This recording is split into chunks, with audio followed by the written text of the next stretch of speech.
الحمد لله الذي أنعم علينا بنعمة الإسلام وشرفنا بالانتماء إلى أمة محمد عليه أفضل الصلاة والسلام، واصطفانا للعيش في أرض حرة عظيمة نسجد فيها لربنا دون خوف ولا رهبة. وأشهد أن لا إله إلا الله وحده لا شريك له، وأشهد أن محمدًا عبده ورسوله صلى الله عليه وعلى آله وصحبه وسلم تسليمًا كثيرا. أيها الإخوة الكرام، إنه في مثل هذا اليوم 14 من شهر أغسطس أشرقت شمس الحرية على أرض باكستان بعد سنين طويلة من الظلم والقهر والاستعمار. يوم كتب فيه التاريخ بمداد العزة أن هذه الأرض لم تشتر بذهب ولا فضة، وإنما رويت بمداد الشهداء وزينت بدموع الأرامل وصبر الأمهات وصيحات الأطفال اليتامى. أيها الأحبة، لقد كان أسلافنا رجالا صدقوا ما عاهدوا الله عليه.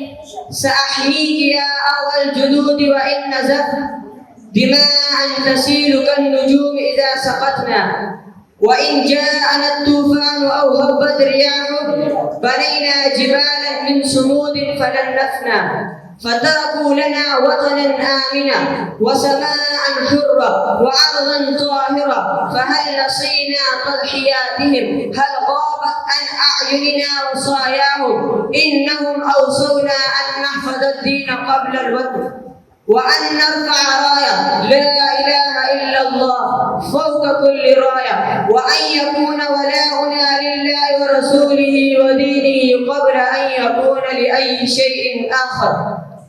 أيها الإخوة، إن الاستقلال ليس كلمات نرددها ولا ألوانا نرفعها، بل هو عبادة لله وحفظ للكرامة ووفاء للعهد. الاستقلال أن نكون أمة قوية في عقيدتها، راسخة في مبادئها، صادقة في ولائها، متعاونة على البر والتقوى، متناهية عن الإثم والعدوان. فلنجعل من هذا اليوم وقفة محاسبة نراجع فيها أنفسنا.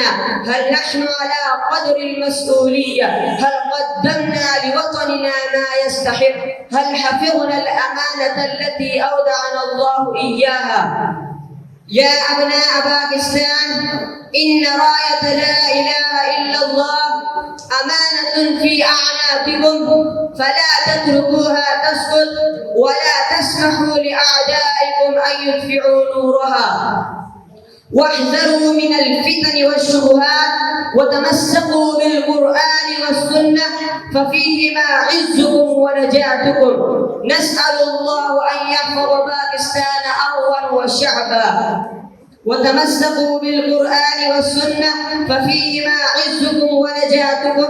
نسأل الله أن يحفظ باكستان أرضا وشعبا، وأن يجعلها دائما حسنا للإسلام ومنارة للتوحيد، وأن يوفقنا جميعا لحمل هذه الرسالة العظيمة حتى نلقى الله وهو راض عنا.